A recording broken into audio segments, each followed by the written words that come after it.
আপনাদেরকে সরাসরি যুক্ত করেছি জিয়া উদ্যান থেকে। এই জিয়া উদ্যানে শায়িত ছিলেন প্রয়াত প্রেসিডেন্ট জিয়াউর রহমান।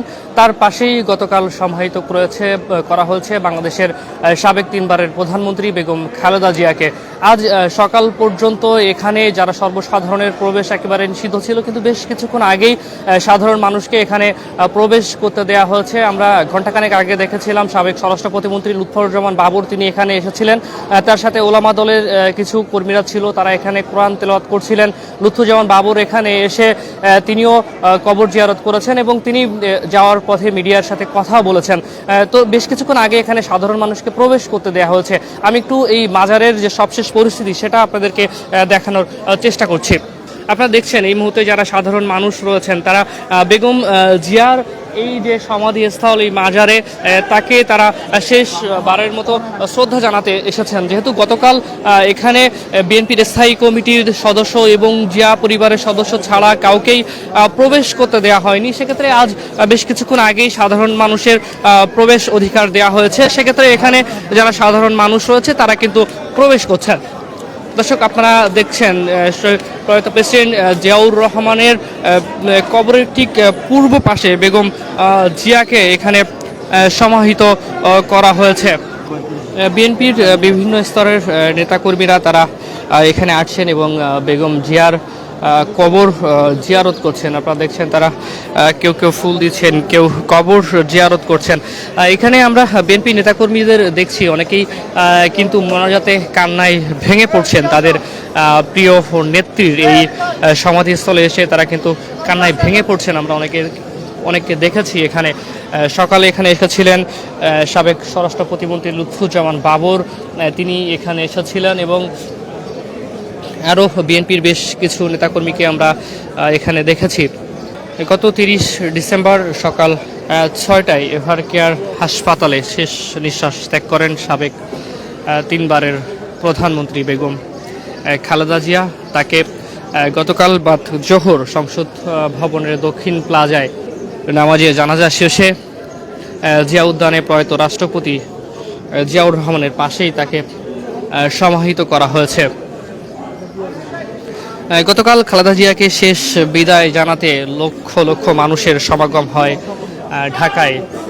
ঢাকা শহরের নেতাকর্মী সহ দেশের বিভিন্ন প্রান্ত থেকে তাকে বিদায় জানাতে বিএনপি নেতাকর্মীদের পাশাপাশি সাধারণ মানুষের ঢল নেমেছিল ঢাকায়।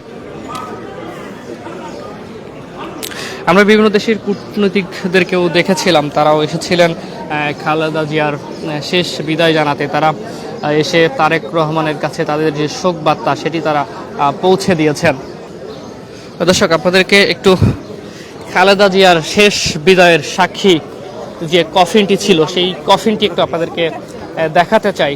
এই কফিনটিকে ঘিরেও মানুষ ভিড় করছে। আমরা দেখছিলাম অনেকেই খুলে খুলে দেখছিলেন এই কফিনটির মধ্যে আইনশৃঙ্খলা বাহিনীর সদস্যরা ঘিরে রেখেছেন।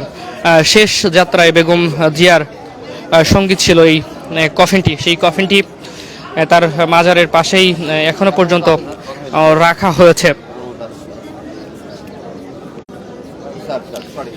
বেগম খালেদা জিয়ার শেষ বিদায়ের সাক্ষী এই কফিনটি।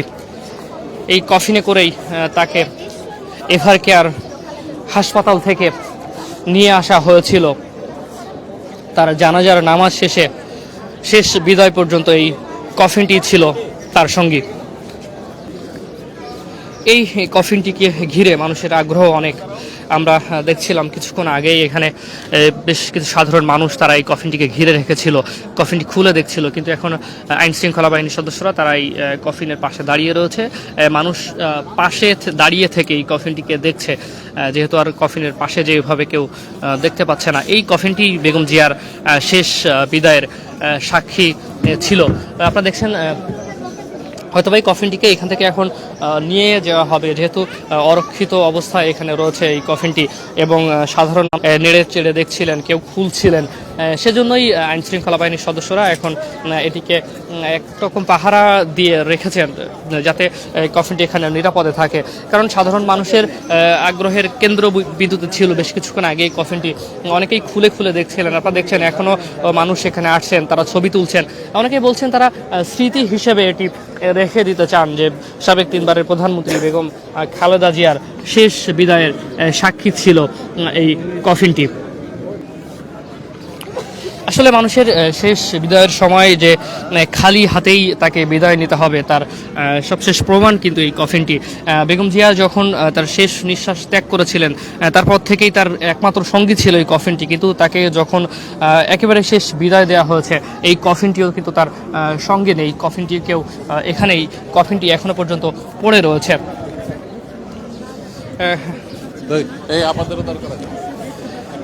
বেগম খালেদা জিয়ার মাজারের পাশে আমরা দেখছি কোরআন তেলাওয়াত করা হচ্ছে। সকালেই তারা এখানে প্রবেশ করেছিলেন, সকাল থেকেই তারা এখানে বসে কোরআন তেলাওয়াত করছেন। খালেদা জিয়ার গতকাল যে জানাজাটা হয়েছে সেটা দেশের ইতিহাসে সবথেকে বড় জানাজা বলে ধারণা করা হচ্ছে।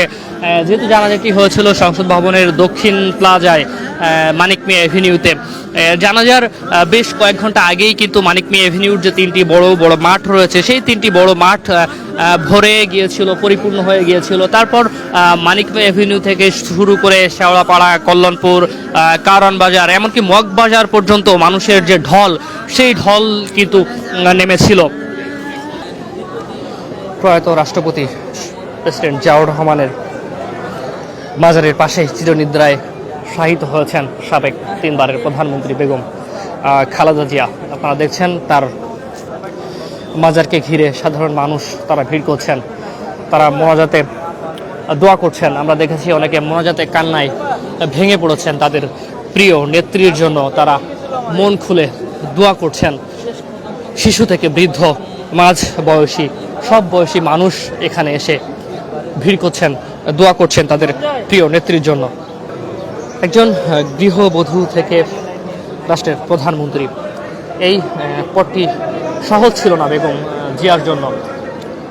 প্রয়াত রাষ্ট্রপতি প্রেসিডেন্ট জিয়াউর রহমানের মৃত্যুর পর দলের হাল ধরেন সাবেক প্রধানমন্ত্রী বেগম খালেদা জিয়া, আর সেখান থেকে তিনি 3 বারের প্রধানমন্ত্রী। তার জীবন দশায় কখনো কোনো নির্বাচনে তিনি পরাজিত হননি। সবশেষ তিনি তার জীবনের কাছে পরাজিত হয়ে পরপারে পাড়ি জমিয়েছেন গত 30 ডিসেম্বর সকাল 6টায় এভার কেয়ার হাসপাতালে।